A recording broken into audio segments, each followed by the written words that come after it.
How to fix Twitch download stock problem. In order to fix a stuck Twitch download, you could troubleshoot your connection.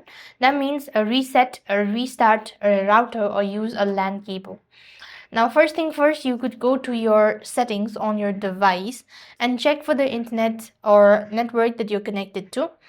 As you go to internet and network, here you could just simply refresh or restart your router. That might be able to help you out as well. Now, if nothing works out, you could also restart your device, at the same time refresh the app. So completely close the background running app. That should also be able to fix. However, if nothing works out, you could fully shut down your console device instead of just closing the app as well. If you're using any sort of device, you could just restart. That might also be able to help. Now, other than that, try checking for an update, as it could be due to the outdated version.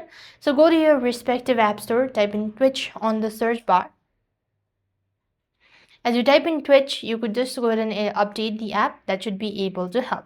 So this way you should be able to fix Twitch stuck. I hope the video was helpful.